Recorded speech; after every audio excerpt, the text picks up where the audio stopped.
मेरा नाम मेघना है। मेरी अभी नई नई शादी हुई थी और मैं अपनी शादीशुदा जिंदगी से बहुत खुश थी।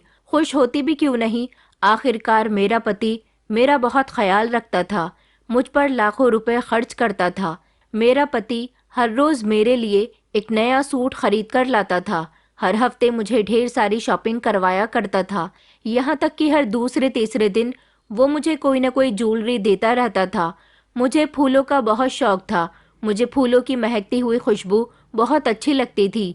ये बात जब मेरे पति को पता चली तो शादी वाले दिन से ही उन्होंने अपने घर में रखे बड़े से और सुंदर से फ्लावर पॉट में खुशबूदार और ताज़े फूल रखना शुरू कर दिए।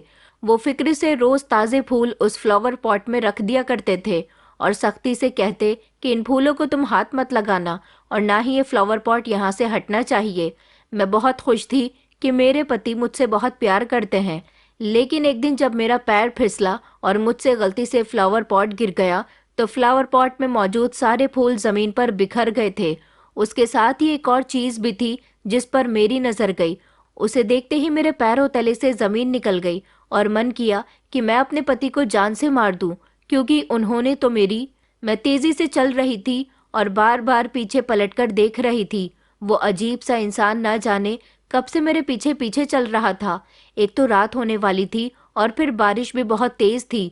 ये सब कुछ मुझे बहुत डरावना लग रहा था। सुनीता आंटी की बात ठीक थी, मुझे अर्पित को अपने साथ लेकर आना चाहिए था, मगर मेरी जल्दबाजी की आदत थी जो मुझे हमेशा परेशानी में डाल दिया करती थी।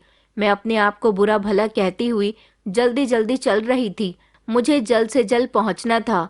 तभी वो शेव वाला लड़का बिल्कुल मेरे बराबर में चला आया और कहने लगा कि सुनिए। तो मेरे कदम और ज्यादा तेज हो गए थे। वो कहने लगा कि एक मिनट मेरी बात तो सुनिए, रुक जाइए, मैं कोई चोर नहीं हूँ।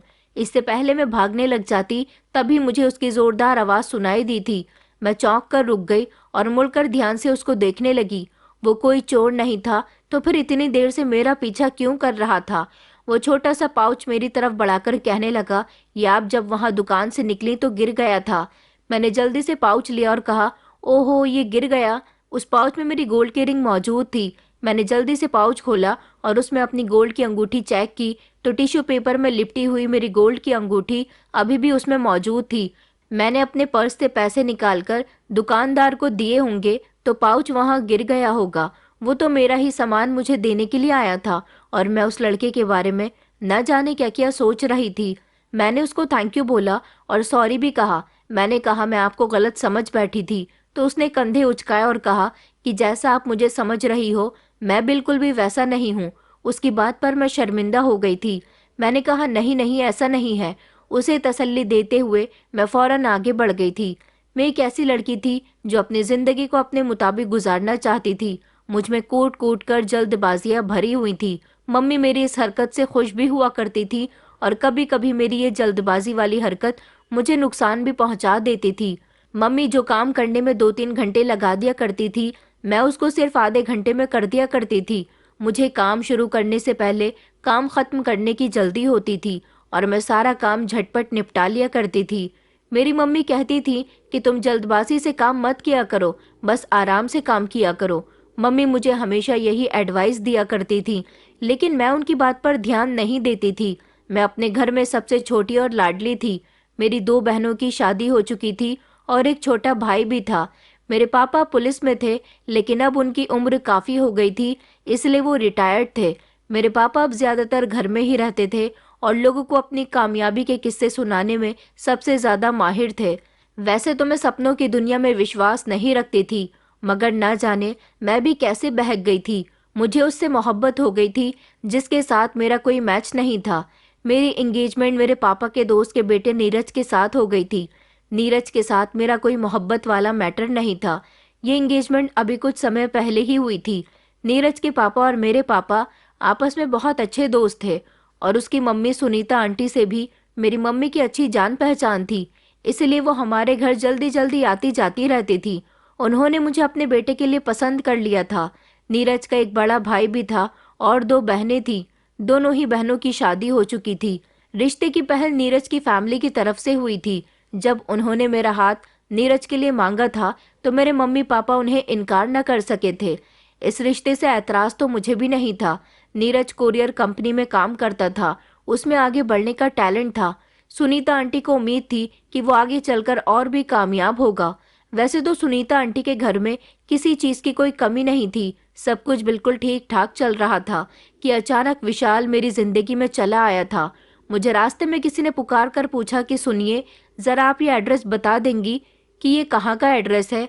मैं उसे देखते ही चौंक गई थी। उसके चेहरे पर भी कुछ ऐसे ही एक्सप्रेशन थे। ओह आप! उसने मुझे फौरन ही पहचान लिया था। कहने लगा कि एड्रेस यहीं का है ना। मैंने कहा हाँ, ये तो मेरे ही घर का एड्रेस है। वो मेरी बात पर चौंक गया। फिर मैं भी थोड़ी परेशान हुई कि मुझे इस तरह उसे अपने घर के बारे में नहीं बताना चाहिए था। क्या पता वो कौन था और क्या चाहता था। वो वही लड़का था जिसने उस दिन मुझे मेरा पाउच वापस लौटाया था, और मैं यही समझकर उससे भाग रही थी कि कहीं वो मेरा पीछा न कर रहा हो। लेकिन अब तो वो मेरे ही घर की तलाश कर रहा था।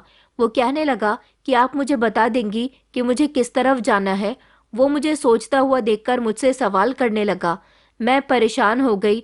मैंने अपने घर की तरफ इशारा किया और उसे अपने साथ अपने पापा के पास ले गई। वो शायद मेरे पापा से उनकी नौकरी से रिलेटेड कोई बात करना चाहता था। शायद वो भी पुलिस में भर्ती होना चाहता था, इसलिए तो हमारे घर का एड्रेस पूछ रहा था। मैं उसे अपने साथ अपने घर ले आई थी। फिर मुझे ये भी एहसास हो गया कि वो मेरे पापा का ही कोई जानने वाला है। अब अक्सर ही मुझे विशाल दिखाई दे जाता था। उसने अपना गेटअप भी पहले से चेंज कर लिया था। कहाँ वो बड़े से शेव के साथ कोई चोर सा लगता था, और अब वो क्लीन शेव के साथ एक हैंडसम लड़का लग रहा था। जब मैंने उसे बिना शेव के देखा तो मैं उसे देखती ही रह गई थी। वो बहुत स्मार्ट था, लेकिन मैं उसकी स्मार्टनेस पर फिदा होने वाली नहीं थी। मैं खुद भी काफी खूबसूरत थी। गोरा रंग, लंबे काले घने बाल और नीले रंग की आंखें मेरी खूबसूरती का सबूत देती थी। सुनीता आंटी ने मुझे अपने बेटे के लिए मेरी खूबसूरती देखकर ही पसंद किया था। विशाल कभी कभी रास्ते में चलते फिरते मुझसे बात कर लिया करता था, और मैं भी उससे बात कर लिया करती थी, क्योंकि किसी से बातचीत करने में कोई हर्ज नहीं है। इस तरह हम दोनों की इतनी जान पहचान तो हो ही गई थी कि हम दोनों एक दूसरे से बेझिझक बोल लिया करते थे। मगर विशाल के अंदाज में खास बात थी। वो बहुत प्यार से बोला करता था और उसकी आवाज़ बिल्कुल बारीक थी। ये सब कुछ मुझे बहुत इम्प्रेस करता था, लेकिन मैं फिर भी उससे ज़्यादातर दूर रहने की ही कोशिश करती थी और चाहती थी कि हम दोनों की बातचीत ज़्यादा न बढ़े, क्योंकि मेरा नीरज के साथ रिश्ता फिक्स हो चुका था। नीरज सिंपल, सीधा और मेहनती लड़का था, और मैं उसको धोखा नहीं देना चाहती थी। भले ही मैं उसे पसंद नहीं करती थी और ना ही ये हमारी लव मैरिज थी, लेकिन मैं अपने माता पिता की इज्जत को भी खराब नहीं करना चाहती थी। यही वजह थी कि मैं अपने आप को विशाल से दूर दूर रखती थी और ज्यादा उसके साथ अटैचमेंट नहीं बढ़ाना चाहती थी। लेकिन विशाल ना जाने क्यों हमेशा मेरे रास्ते में आने की कोशिश करता था। ये सब वो जानबूझकर करता था या फिर कोई इत्तेफाक था। जैसे ही मैं घर से अपने किसी काम से निकलती थी तो वो मेरे रास्ते में मुझे कहीं ना कहीं मिल ही जाता था। मुझे तो ऐसा लगता था जैसे कि वो कोशिश करता है मुझसे ज्यादा से ज्यादा बात किया करे और मेरे साथ ज्यादा से ज्यादा टाइम स्पेंड करे। एक दो बार तो उसने मुझे अपने साथ कॉफी पीने और कैफे में चलने की भी रिक्वेस्ट की थी, लेकिन मैंने मना कर दिया था, क्योंकि मैं नहीं चाहती थी कि हम दोनों की बातचीत ज्यादा आगे बढ़े। मैं उसके साथ कहीं बाहर घूमने नहीं जाना चाहती थी। मैं चाहती थी कि वो अपनी हद में रहा करे। वैसे भी वो मेरे पापा के जानने वाला था और मैं नहीं चाहती थी कि मैं उसकी वजह से किसी गलत रास्ते पर चलने लगूं। मैं अपनी तरफ से बहुत सावधानी से काम ले रही थी, लेकिन विशाल के लगातार टकराव ने मेरी जिंदगी को अजीब सिचुएशन में डाल दिया था।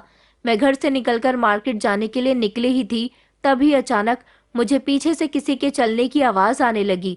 मैंने पीछे पलटकर देखा तो मैं दंग रह गई थी। पता नहीं उसे कैसे पता चल जाता था कि मैं इस समय घर से निकल गई हूँ। उसने मुझे रुकते हुए देखकर लंबे लंबे कदम बढ़ाकर पूछा कि कैसी हो आप। मैंने कहा मैं बिल्कुल ठीक हूँ। फिर मैंने उससे पूछा कि आप क्या यहीं कहीं आसपास रहते हो। वो मेरी बात पर मुस्कुराने लगा कि बस यही समझ लीजिए कि आपसे ज़्यादा दूर नहीं रहता। और आप कहाँ जा रही हो? मैंने कहा कुछ नहीं, मेरी शादी करीब आ रही है, इसलिए अपने लिए शॉपिंग करने जा रही हूँ। मैंने जानबूझकर उसे ये बात जताई थी कि मेरी शादी होने वाली है, ताकि अगर उसके दिल और दिमाग में मेरे लिए कुछ गलत चल रहा है तो वो फौरन से पहले उसे निकाल दे। मेरी बात सुनकर वो चौंक गया और कहने लगा कि क्या मतलब है आपका? मैंने कहा क्या मतलब क्या, अपनी शादी की शॉपिंग करने जा रही हूँ। मेरे पापा के दोस्त के बेटे से मेरा रिश्ता पक्का हो गया है। अभी पिछले महीने ही तो मेरी एंगेजमेंट हुई है। मैंने उसे डिटेल समझाई तो उसने धीरे से अपना सर हिला दिया और कहने लगा कि ये तो बहुत अच्छी बात है, आपको मुबारक हो। क्या आपकी लव मैरिज हो रही है? उसने उदास सा मुंह बनाकर मुझसे ये सवाल किया था, लेकिन उसके ऐसे रिएक्शन पर मुझे हंसी आ गई थी। मैंने कहा, नहीं नहीं, मोहब्बत तो नहीं करती, ये सब कुछ मेरे बड़ों ने किया है। लव मैरिज करनी ज़रूरी नहीं, अरेंज मैरिज हो जाए तो वो लव खुद ब खुद हो जाता है। मैंने दुपट्टा लहराकर स्टाइल मारकर ये बात कही थी और मैं आगे बढ़ गई थी। मुझे पूरी उम्मीद थी कि वो मेरा पीछा करता हुआ ज़रूर आएगा।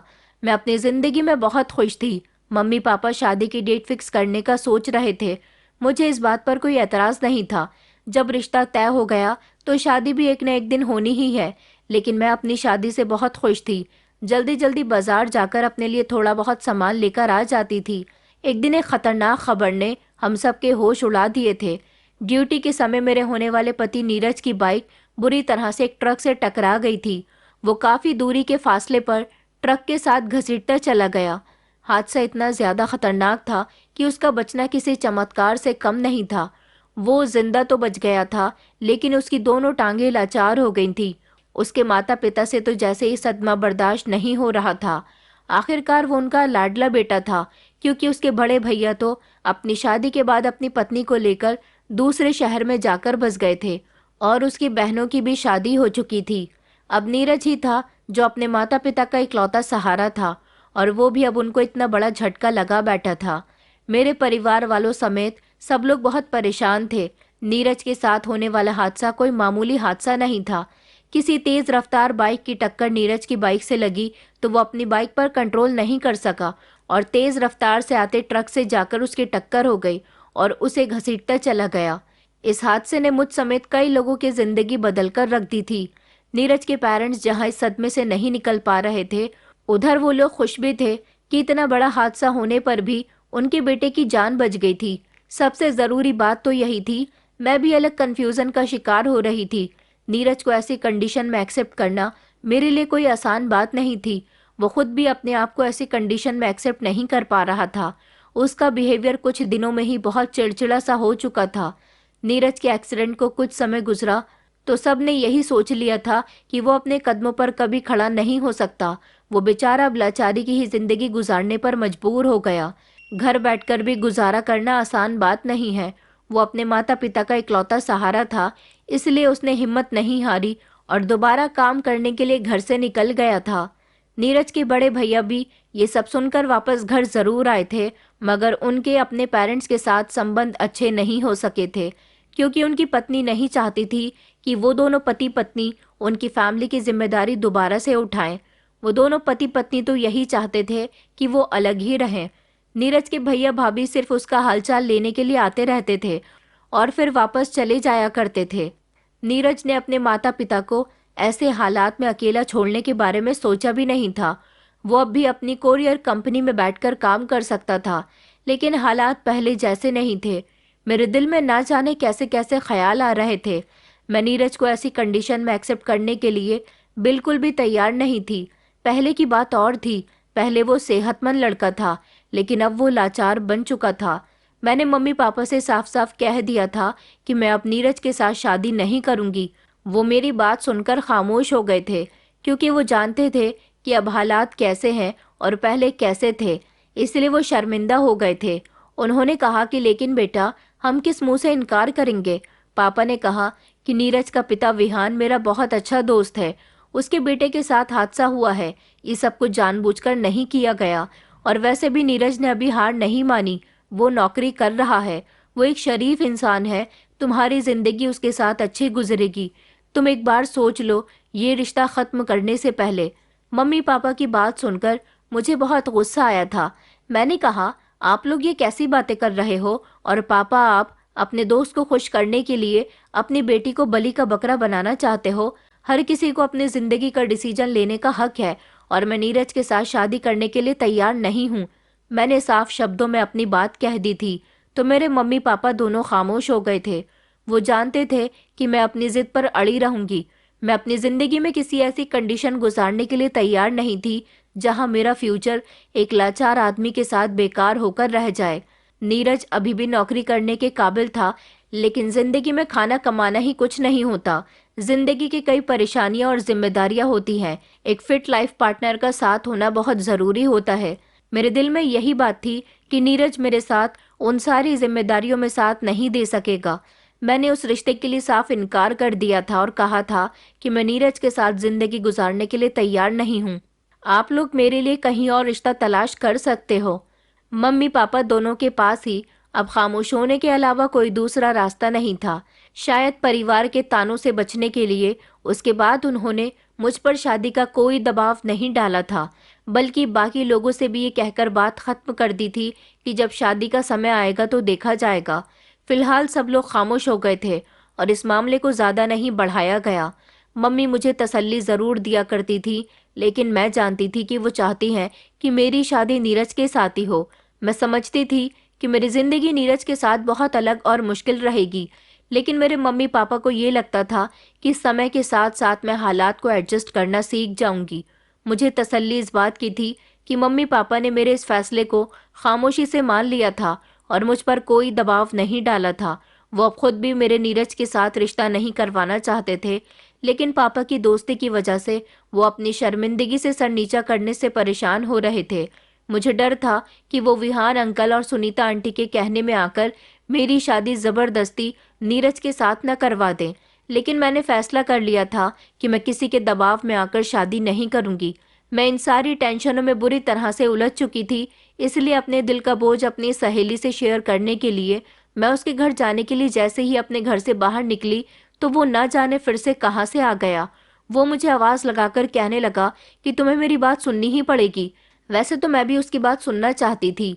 ये साफ हो गया था कि मुझे भी उसमें इंटरेस्ट आने लगा था और मैं भी ये बात जान गई थी कि अपने मंगेतर नीरज के साथ रिश्ता खत्म होने के बाद मेरा मन कर रहा था कि मैं विशाल को एक मौका दूं और देखूं कि आखिर वो मुझसे क्या कहना चाहता है।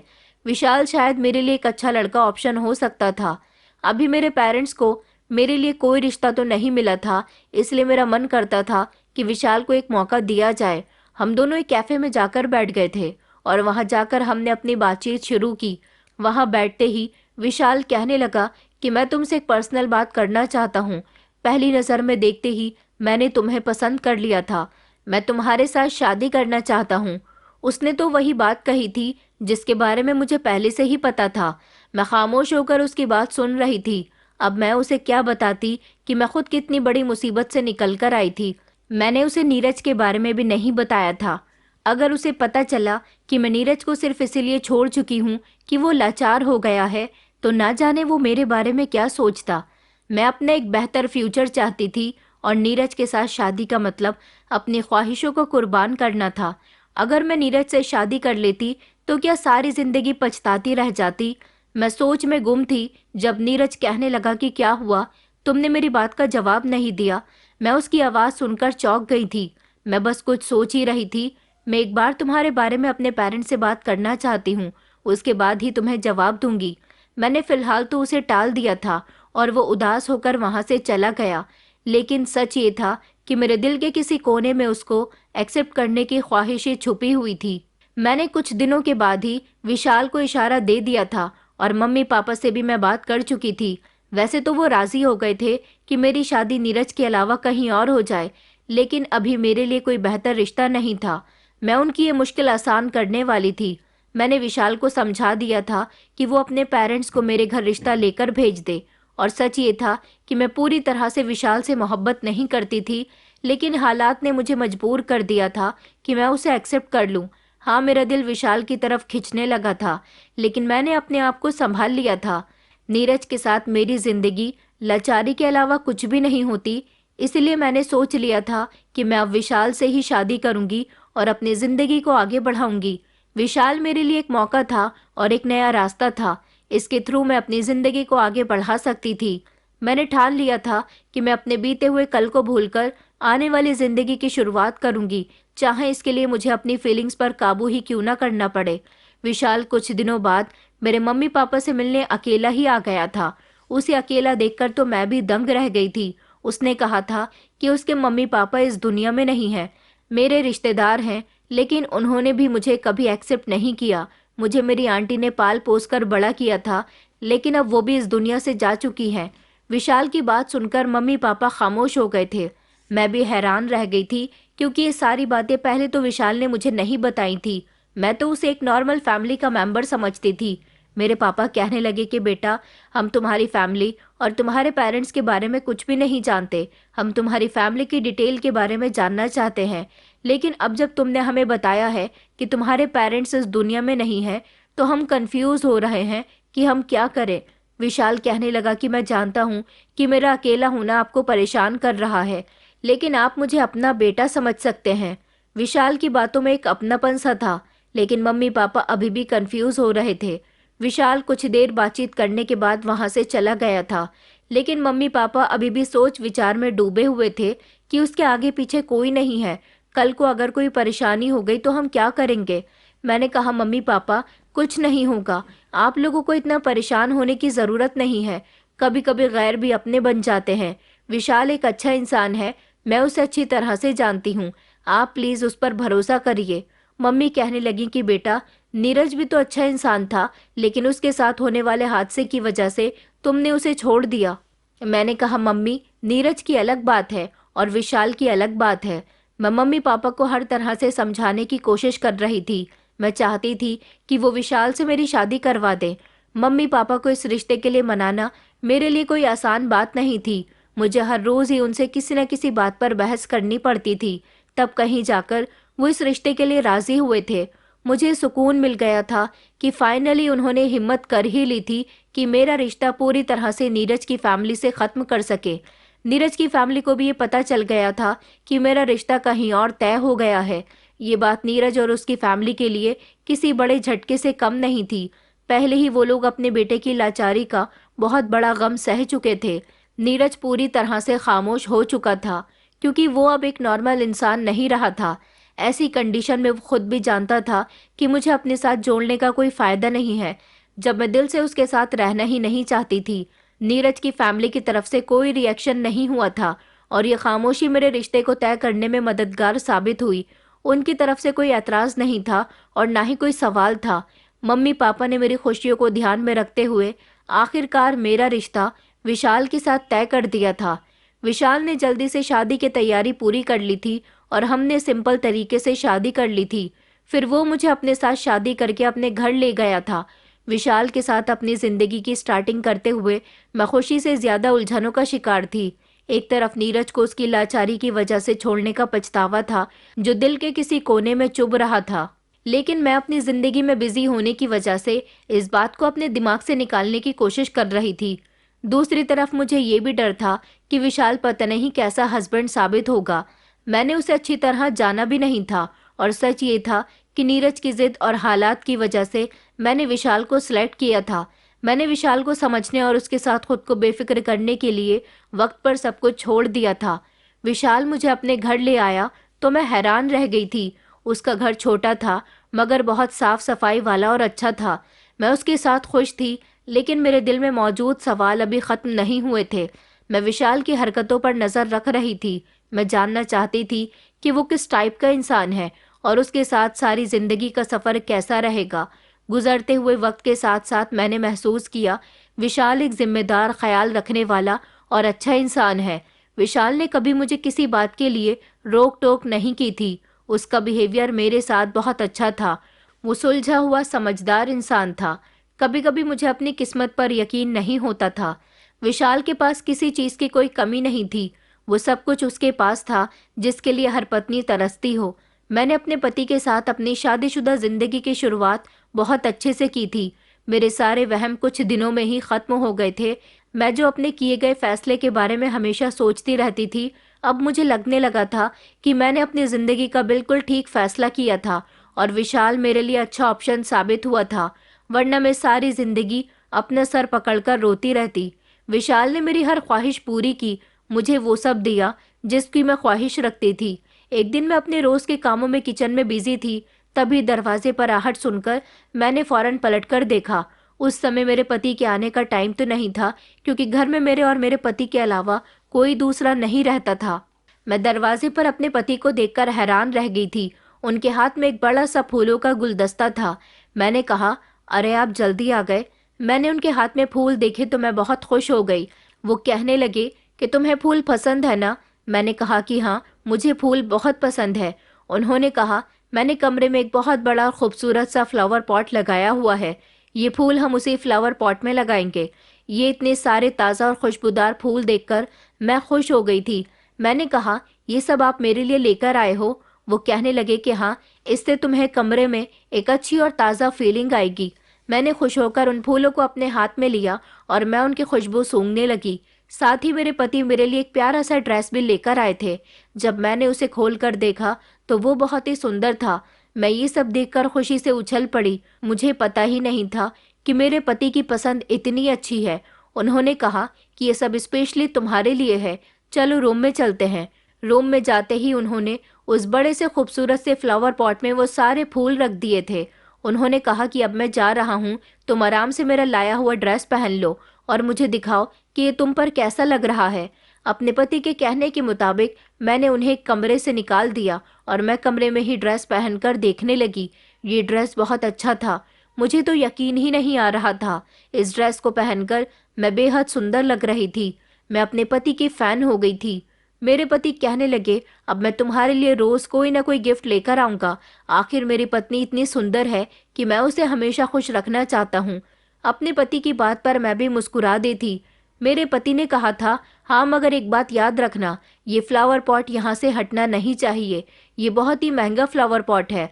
मैंने कहा कि अच्छा ठीक है। मेरे पति ने कहा कि मैं तुम्हें रोज कोई ना कोई नई ड्रेस लाकर दूंगा और तुम इसी तरह कमरे में चेंज करके मुझे दिखाना। मेरे पति की ये शर्त थोड़ी अजीब थी मगर अच्छी थी। पता नहीं क्यों मुझे कुछ अजीब अजीब सा जरूर लग रहा था, लेकिन मैंने हर चीज को इग्नोर करने की कोशिश की। मेरे पति की पसंद बहुत अच्छी थी। उन्हें अगर किसी चीज के बारे में पता चला कि मुझे वो चीज पसंद है तो वो फौरन ही मुझे वही चीज लाकर दिया करते थे जो मुझे पसंद होती थी। कभी वो मुझे ज्वेलरी लाकर देते, कभी घर की डेकोरेशन का सामान लाकर देते, तो कभी मुझे नई नई ड्रेसेस लाकर दिया करते थे। कभी मेकअप का सामान लाकर देते थे और उस फ्लावर पॉट में वो अपने हाथ से रोज ही ताज़ा फूल लाकर लगा दिया करते थे। इतना महंगा सामान और हर रोज इतना ढेर सारा खर्चा करना, ये सब मुझे बहुत अजीब लगता था। लेकिन रोज ही वो ये बात मुझे बहुत अच्छे से याद दिलाया करते थे कि फ्लावर पॉट को अपनी जगह से मत हटाना, वो जहाँ पर है उसे वहीं रहने देना। मेरी समझ नहीं आता था कि वो ये बात मुझे क्यों याद दिलाया करते थे। मैं उनकी इस बात को समझने की कोशिश करती थी लेकिन समझ नहीं पाती थी। शुरू शुरू में तो उनकी इस बात को इग्नोर करती रही। मैं ये समझती थी कि वो सिर्फ मुझे खुश रखना चाहते हैं, कि वो मेरी खुशी के लिए ये सब कर रहे हैं। कभी कोई मुझे महंगा सामान लाकर देना तो कभी कोई महंगा सामान लाकर देना। मेरे लिए वो अपने पैसों में कोई कमी नहीं आने देते थे। वो मुझ पर लाखों रुपए खर्च करते थे और हर दिन मेरे लिए महंगी फैंसी ड्रेस, ज्वेलरी, मेकअप का सामान और कमरे में ताज़ा फूल लगाना उनके लिए रोज का रूटीन बन चुका था। मैं थोड़ी थोड़ी परेशानी महसूस करने लगी थी क्योंकि वो फ्लावर पॉट काफ़ी बड़ा था और उसमें बहुत सारे फूल आते थे। आजकल महंगाई इतनी बढ़ गई है। मुझे हैरानी होती थी कि मेरा पति रोज इतने महंगे वाले और खूबसूरत फूल लाकर इस फ्लावर पॉट में लगाया करता है। ये फ्लावर पॉट हमारे कमरे के कोने की जगह घेर रहा था क्योंकि ये घर पहले ही छोटा था। इतने छोटे से घर में इतना बड़ा फ्लावर पॉट लगाने की आखिर उनको क्या ज़रूरत थी? मैं जानती थी कि मेरे पति मुझसे बहुत प्यार करते हैं। मैं भी उन पर फिदा हो चुकी थी। मैं उनकी हर डिमांड पूरी किया करती थी, उनका बहुत ख्याल रखती थी, उनके लिए मज़े मज़े के खाने बनाया करती थी। मुझे लगता था कि अगर उनके लिए ये सब करूँगी तो उनको भी एहसास होगा कि मैं भी उनसे बहुत मोहब्बत करती हूँ। वो हर समय मेरे लिए कुछ ना कुछ स्पेशल करते थे और मैं भी चाहती थी कि वो ये फील करें कि मैं भी उनसे उतनी ही मोहब्बत करती हूँ जितनी वो मुझसे करते हैं। एक दिन मैंने विशाल से पूछा, विशाल आप क्या काम करते हो? मेरी बात पर वो चौंक गए और हैरानी से मेरी तरफ देखने लगे। कहने लगे, क्या मतलब, क्या काम करता हूँ? मैंने कहा, मतलब आप कौन सी नौकरी करते हो, मतलब किस तरह पैसे कमाते हो? वो मुझ पर काफ़ी सारा पैसा खर्च करते थे और उनके घर की कंडीशन देखकर भी ऐसा लगता था कि अभी कुछ समय पहले ही इसको तैयार किया गया है, जबकि उन्होंने खुद मुझे बताया था कि वो लावारिस हैं और उनकी किसी आंटी ने उनको पाला था। ऐसी कंडीशन में मुझे नहीं पता कि उनके पास इतना पैसा कहाँ से आता था कि वो मुझ पर इतने ढेर सारे पैसे खर्च करते थे। ऐसी कंडीशन में ये सवाल मेरे दिमाग में आना एक मामूली सी बात थी, मगर विशाल का बिहेवियर देखकर मैं हैरान थी। उनका रिएक्शन बड़ा ही अजीब था। उन्होंने कहा कि तुम्हें ये सब बताने की कोई ज़रूरत नहीं है, तुम्हारी ख्वाहिशें पूरी हो रही हैं, बस तुम खुश रहा करो, तुम आम खाओ, गुठलियाँ मत गिनो। उनके सवाल पर मैं कुछ देर के लिए खामोश हो गई थी। मुझे समझ नहीं आ रहा था कि मैंने क्या गलत पूछ लिया। मैंने तो सिर्फ ये जानना चाहा था कि वो क्या काम करते हैं, क्योंकि उनके बारे में मुझे कुछ पता नहीं था। उन्होंने हमेशा मुझे यही बताया था कि उन्होंने बहुत कठिन जिंदगी गुजारी है, उनके रिश्तेदारों ने उनकी परवरिश की है, लेकिन उनके पास इतना पैसा कहाँ से आया था? क्या उनके माता पिता उनके लिए ये सब छोड़कर गए थे? मेरे दिमाग में कई सवाल आ रहे थे और मैं चाहती थी कि मुझे सारे सवालों के जवाब मिल जाए, लेकिन उनका जवाब तो इतने कड़क शब्दों में आया था कि मैं कुछ न कह सकी। वो शायद मुझे बताना ही नहीं चाहते थे, इसलिए मेरा खामोश रहना ही बेहतर था। मैं विशाल के बिहेवियर से उलझन का शिकार तो हुई थी, लेकिन मैंने बाल की खाल निकालना ठीक नहीं समझा। मैं नहीं चाहती थी कि मैं अपनी शादीशुदा जिंदगी में कोई प्रॉब्लम क्रिएट करूं। वो मेरा ख्याल रख रहे थे, यही मेरे लिए बहुत था, और मुझसे बहुत प्यार करते थे। अगर वो अपने बारे में मुझे कुछ नहीं बताना चाहते थे तो मुझे उनको तंग नहीं करना चाहिए था। उनकी बात ठीक थी, जब आम मिल रहे हैं तो गुठलियों से मुझे क्या मतलब था? मैं अपनी जिंदगी में बिजी रहने की कोशिश करने लगी, लेकिन फिर भी मेरे दिमाग में ये सवाल अटका रह जाता था जिसको मैं इग्नोर कर देती थी। मैंने विशाल से शादी की थी तो मुझे भी कुछ कुर्बानी देने की ज़रूरत थी। ये सब मेरी पसंद और मेरी मर्जी से हुआ था। मम्मी पापा ने मेरे कहने पर विशाल का रिश्ता एक्सेप्ट किया था, इसलिए मुझे उसे ज़्यादा परेशान नहीं करना चाहिए था। मुझे खामोश रहना ही बेहतर लगा था। वो हर रोज़ ही मेरे लिए कोई ना कोई नया गिफ्ट लेकर आता था, और कमरे में नए नए फूल भी, जो कमरे में अलग ही ताजगी और खुशबू पैदा कर देते थे, जिसकी वजह से मेरा ज़्यादातर कमरे में रहने का ही मन करता था। कभी कभी मुझे लगता था कि कहीं वो मेरे लिए सारे गिफ्ट्स किराए पर तो नहीं लेकर आ रहे। वो हमेशा यही कहा करते थे कि मैं नए कपड़े पहनकर और तैयार रहा करूं। घर में खाना पीना भी बहुत अच्छा था। मैं अपने पति से अगर किसी भी चीज़ की डिमांड करती थी तो वो उसे ज़रूर पूरी करते थे। एक दिन मैं जब कमरे में मौजूद थी और फ़ोन पर अपनी मम्मी से बात कर रही थी, तो अचानक मुझे याद आया कि गैस पर मैं दूध रखकर भूल गई हूँ। फ़ोन पर बात करते करते ही मैं फ़ौरन कमरे से निकलकर भागी, तो अचानक मेरा दुपट्टा फ्लावर पॉट में अटक गया। मैं जैसे ही आगे बढ़ी, फ्लावर पॉट नीचे गिर गया था और उसमें मौजूद फूल भी ज़मीन पर गिर गए थे। मैंने सबसे पहले तो फ्लावर पॉट उठाकर खड़ा कर दिया। उसके बाद मैं ज़मीन पर गिरे फूल उठाने लगी तो मेरी आंखें हैरानी से फटी की फटी रह गईं, क्योंकि फूलों के बीच तो एक छोटा सा कैमरा लगा हुआ था, जबकि उसका लेंस फूलों की एक टहनी से बंधा हुआ था। मैंने जल्दी से उसे धागे से अलग किया और उसे ध्यान से देखा तो मैं हैरान रह गई। मैंने और फूल चेक किए तो उनमें से कुछ फूलों की टहनी पर एक और कैमरे का लेंस लगा हुआ था। इसका मतलब कि इन फूलों के गुलदस्ते में कैमरा छुपाया गया था। तभी तो ये फूल खुद सुबह मेरे पति लेकर आते और अगले दिन पुराने फूल निकालकर वो दोबारा से नए फूल लगा दिया करते थे। पता नहीं मेरे पति किस चीज़ के रिकॉर्डिंग कर चुके थे। मैं परेशानी से अपना सर पकड़कर बैठ गई। ये सब क्या हो रहा था, अब मुझे समझ आया। तभी तो मेरा पति ढेर सारे पैसे कमा रहा है। मुझे अपने पति पर बहुत गुस्सा आ रहा था। पता नहीं उन्होंने मेरी किस किस तरह की वीडियो बना ली थी। कपड़े चेंज करने से लेकर नहाने और उनके साथ अकेले में समय बिताने तक की सारी रिकॉर्डिंग हो गई होगी। मेरा मन कर रहा था कि मैं उनको जान से मार दूं। वो मुझे इतना बड़ा धोखा दे रहे थे। उन्होंने मेरी खूबसूरती को किस तरह कैच किया, मुझे आइडिया तक नहीं हुआ था। इसका मतलब उन्होंने मुझसे शादी इसीलिए की थी। कहीं नीरज के साथ हादसे के पीछे भी विशाल का हाथ तो नहीं था? नहीं, ऐसा नहीं हो सकता। मैं कुछ ज़्यादा ही सोच रही थी। मैंने फौरन अपने दिमाग को झटक दिया, मगर सच तो ये था कि मेरे दिमाग में ना जाने कैसे कैसे ख्याल आ रहे थे, और पता नहीं उसके साथ कौन कौन शामिल था। मुझे बहुत सोच समझकर कदम उठाना था। मैं अच्छे से तैयार होकर कमरे में बैठ गई थी। रात को जब वो घर आया तो मुझे बड़ी गौर से देखने लगा। आज उसकी नज़र मुझे बहुत बुरी लग रही थी, मगर मैंने मुस्कुराकर उसे देखा। मैंने कहा कि मैं सोच रही हूँ कि कुछ दिनों के लिए अपने मायके चली जाती हूँ। मैंने जैसे ही बात की शुरुआत की तो वो चौंक गया था। कहने लगा, क्यों, वहाँ जाकर क्या होगा? मैंने कहा कि जब से शादी हुई है मैं मायके रहने के लिए नहीं गई हूँ। सुना है कि पापा की भी तबीयत खराब हो रही है। मैंने बहाना लगाया, मगर उसने फिर भी इनकार कर दिया कि मैं खुद ले जाऊंगा तुम्हें तुम्हारे पेरेंट्स से मिलवाने के लिए, तुम फिक्र मत करो। वो मुझे पकड़कर बिस्तर की तरफ ले गया।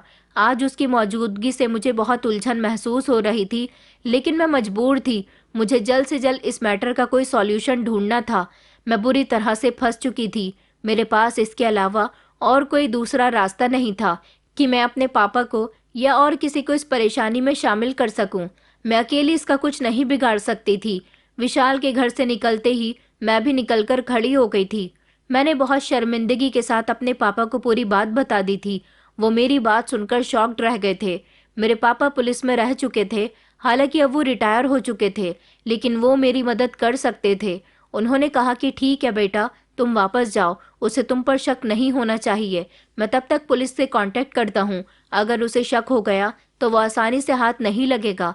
पापा से बात करके मुझे कुछ तसल्ली हुई थी। मुझे हौसला हुआ था कि अब मैं अकेली नहीं थी। मैं घर आकर घर के कामों में बिजी हो गई थी। मैंने उसे कुछ भी महसूस नहीं होने दिया था और रोज के रूटीन में बिजी रही, जबकि मेरा ध्यान दरवाजे की दस्तक पर लगा हुआ था। आधी रात को मैं बेचैनी से करवटें बदल रही थी, जबकि मेरा पति गहरी नींद में सो रहा था। अचानक जब दरवाजे पर दस्तक हुई तो मैं घबराकर उठ गई थी। ये इतनी रात को कौन आ गया? उसके चेहरे पर हवाइयां उड़ रही थी। मैंने कहा शायद पास से कोई आया हो। मैं दरवाजे की तरफ जैसे ही बढ़ी तो उसने मेरा हाथ पकड़कर मुझे रोक लिया और कहने लगा कि 1 मिनट रुक जाओ, दरवाजा मत खोलना। वो इधर उधर देखने लगा था, जैसे भागने का कोई रास्ता ढूंढ रहा हो। मैंने अपना हाथ छुड़वाया और कहा कि वो लोग दरवाजा तोड़ देंगे, और मैं भागकर दरवाजे की तरफ गई। मेरी उम्मीद के मुताबिक बाहर पुलिस मौजूद थी। उसने पुलिस को देखकर भागना शुरू कर दिया। तभी पुलिस ने आगे बढ़कर फौरन ही उसे दबोच लिया और पूछा कि कहाँ जा रहे हो, हमें भी अपनी सेवा का मौका दो। पुलिस ने उसे अपनी हिरासत में ले लिया। पुलिस ऑफिसर ने विशाल को देखते हुए कहा, यह अभी पिछले दिनों ही तो जेल से फरार हुआ है और ये चोरी करते हुए भी न जाने कितनी बार पकड़ा जा चुका है। पुलिस ने हमारे घर की अच्छी तरह से तलाशी ली और कुछ जरूरी सामान बरामद करके अपने साथ ले गई थी।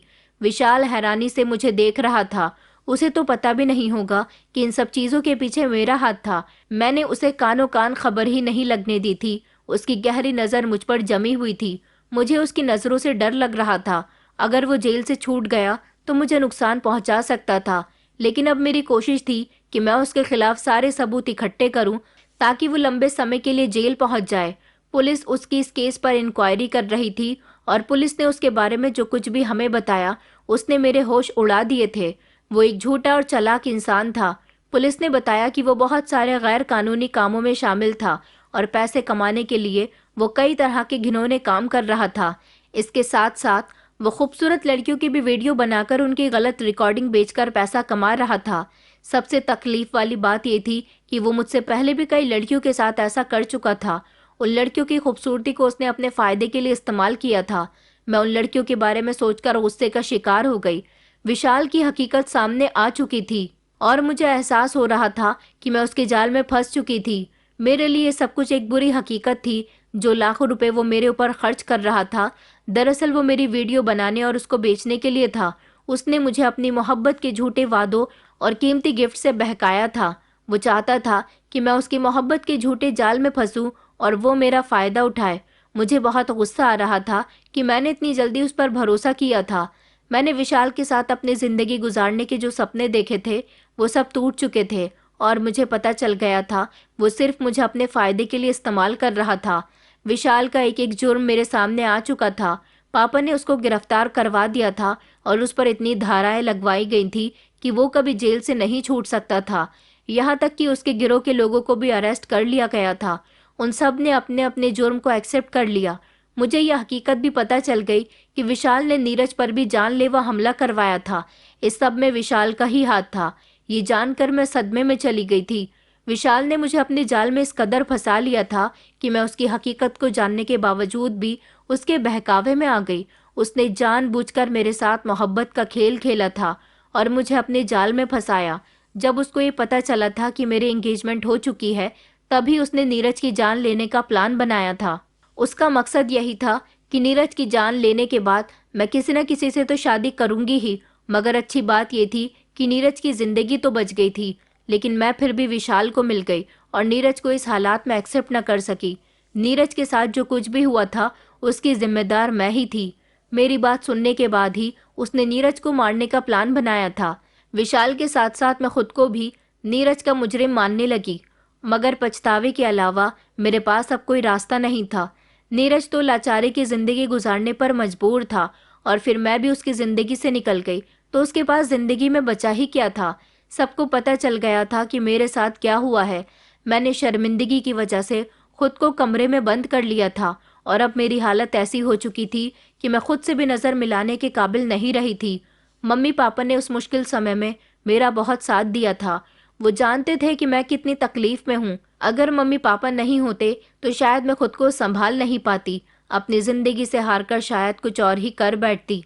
लेकिन उनकी मदद ने मुझे दोबारा ज़िंदगी जीने की हिम्मत दी थी।